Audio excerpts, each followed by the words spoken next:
There's been a lot of fundraising on the Democratic side by Biden as well, much of it here in Massachusetts. Those monies don't go to a nominee other than Biden.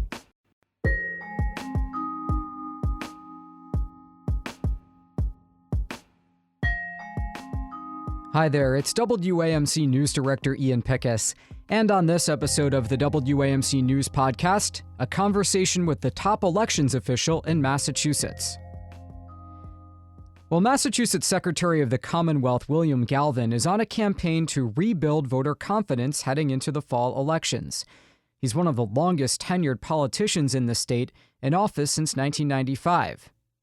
This year, Gallup recorded the lowest satisfaction rate with American democracy since it began polling on the issue in 1984, at just 28%. The two major party candidates are unpopular. Even still, Galvin says Massachusetts voters should have confidence in the system. Galvin spoke with my colleague Josh Landis from WAMC's Berkshire Bureau. Well, it's hard to predict the turnout, except to note that we've always had a record turnout the last three presidential elections. I surely expect we're going to have a very high turnout in November. I think the primary, which is on September 3rd, which doesn't have a lot of contests on the Democratic side, is less likely to have as much a robust turnout. However, many people, now that voting by mail is an absolute right in Massachusetts, will have the opportunity to vote by mail, and that should increase the turnout somewhat. On the Republican side, there is a primary for the U.S. Senate nomination, a three-way primary. There are some open seats. You have some in the Berkshires, obviously. You have one anyways, and that will intensify the turnout somewhat.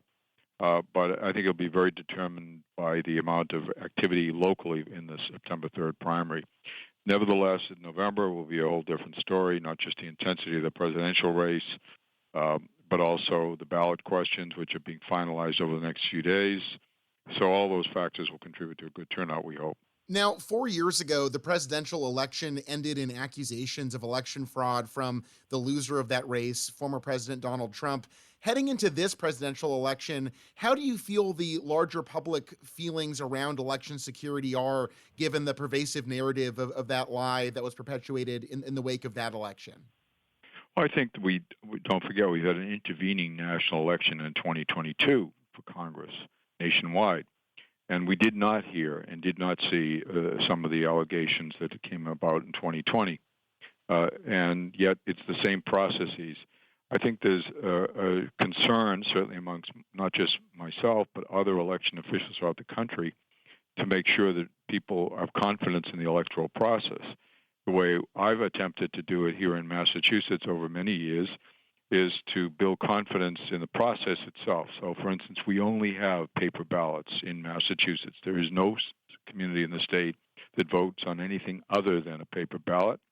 As you know from voting, the voter themselves marks the card. They're able to see the names of the candidates. They put the marks that are required to make it a vote on the card themselves, and they insert it into the ballot box themselves. So we build confidence in that way. We also have very accessible recount laws, and they're frequently used in local elections where you do have close races frequently. And the paper ballots are hand-counted at the option of those who request a recount. They're reviewed and observed by the representatives of the candidates. All these factors tend to build confidence in the integrity of the system. But nevertheless, even here in Massachusetts, we have efforts at conspiracy theories and suspicions about local election officials, which is completely has no basis. But you do get people who use social media to spread these things. I think we're fortunate in Massachusetts we've had less of it and fewer instances of it, but it has happened. I also think, as I mentioned earlier, that the 2022 interim national election gave another opportunity for everyone to review the process. And it was scrutinized, and many states had changed their laws. So I think the fact that there were no significant disputes coming out of 2022, and in some cases there were close races for Congress, I think helps set the stage for this election. But we'll see what occurs. I'm sure the misinformation and disinformation will be out there again, and it's our job to try to provide solid, reliable information. We hope that voters, as they look for information, whether it's about ballot questions or procedures, they're better to go to official sources and not social media. Now, we're speaking during a historically unpopular pair of presidential candidates battling it out in public. There's been a lot of dismay about both former President Donald Trump and incumbent President Joe Biden heading into the fall. From your perspective, over your many years in office, where do you hear belief or faith in the democratic system at this point? Do you feel like this is a particular nadir? Is that narrative one that rings true to you? Well, what I'm saying is I think that the nadir was probably reached in 2020. The fact that you have people continue to insist that the result that is now widely accepted that Biden won in 2020, yes, a close election, but he won it, is amazing, but it's still out there. I think the greater concern here is that to make sure people are not suspicious of the system, that there's not going to be disinformation spread about how the process is being done, who's voting. There's been a lot of suspicion generated about vote by mail. We've had a very good experience here in Massachusetts, and even recently, the Republican Party officials have decided that if they don't participate, they're going to be shortchanging the prospects of their own candidates. I think, we barcode every ballot. We're very thorough in making sure they go out to everybody on time. We have means by which they return them. So I think confidence, we think here, has been building. But again, speaking to other secretaries around the country and election officials, there are concerns out there, and there is disinformation out there, and there's deep suspicions based on nothing. But, suspicion is easily spread and hard to refute. Now, you've shared your concerns about the amount of money being spent in Massachusetts elections, especially around ballot questions. Can you expand on that a little bit? What are you trying to raise alarms about when it comes to... Well, the concept of ballot questions was something that was introduced in Massachusetts as a reform to our state constitution in the 1917-18 Constitutional Convention. And the concept was that this would be a safety valve on the legislature, allowing the people to vote and directly make laws themselves. Wonderful concept adopted in many states as part of this reform effort of that period of time. Unfortunately, what's happened over the recent decades is it increasingly has become very much a business. That is to say, people make money off of promoting ballot questions, and corporations, which can spend with unlimited resources on ballot questions if they affect them, which is pretty broad definition, have taken it up as an opportunity to spend a lot of money.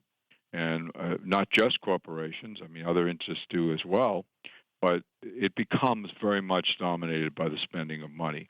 Those that spend the most money, whether it's just to get access to the ballot, to get the necessary signatures, which is no longer, for the most part, a volunteer effort on the part of citizens to organize a ballot question. The signatures are being sold or being paid to be obtained at expensive prices. Millions of dollars get spent as a follow-up to the campaign. That's skewering the result. It's influencing the outcome, and that's not what was originally intended. And the concept that you could put complex questions before voters and let the amount of money being spent determine the outcome is troubling. Now, that's not the case in every case. In some instances, the question is so clear that it's not that complicated. But many are complicated or have concepts that need to be explained.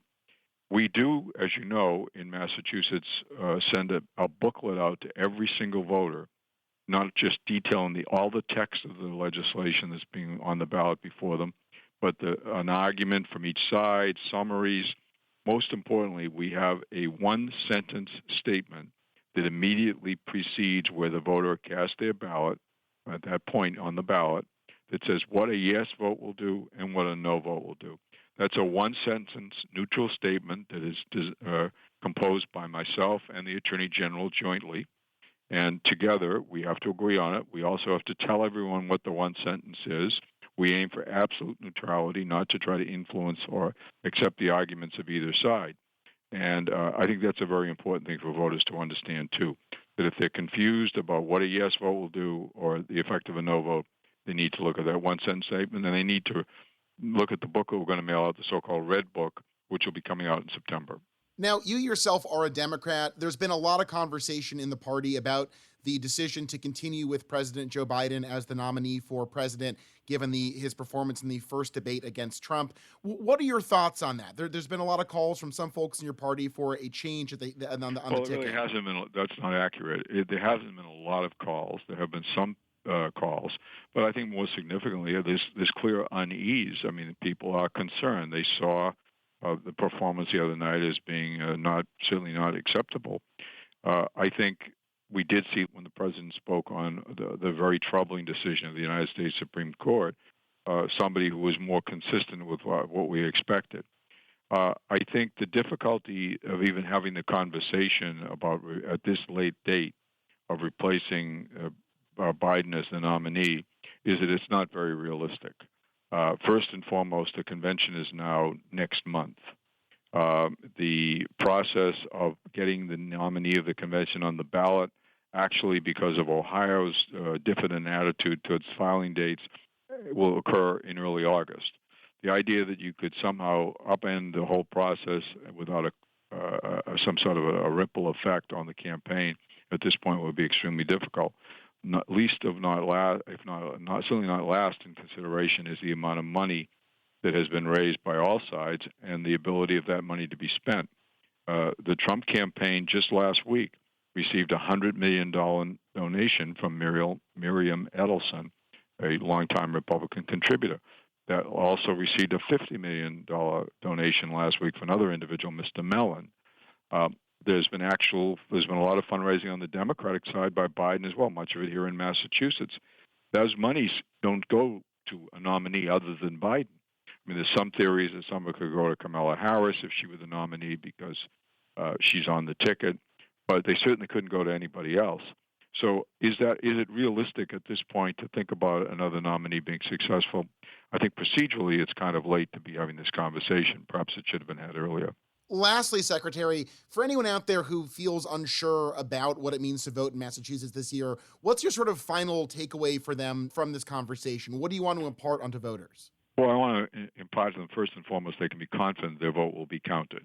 Every ballot is counted, and we have very strict procedures in place. And as I mentioned earlier, we have the ability to review it, and we do. We do audits as well. I want to encourage them to do it, most of all, because while you might be disappointed with the choices we have at this particular point, they should understand the election is not simply about selecting a president. The power of the presidency, which has now been dangerously expanded by yesterday's United States Supreme Court decision, affects everyone's life for the next 4 years. So this is about your future, your family's future for the next 4 years. So make the best choice you think you can. Consider what the implications of either or all candidates are, and make the decision and participate. If you don't participate, you're leaving the decision to others. Okay, that does it for this episode of the WAMC News Podcast. Thanks so much for listening, and thanks to Josh for that interview. Until next time, I'm Ian Pickus.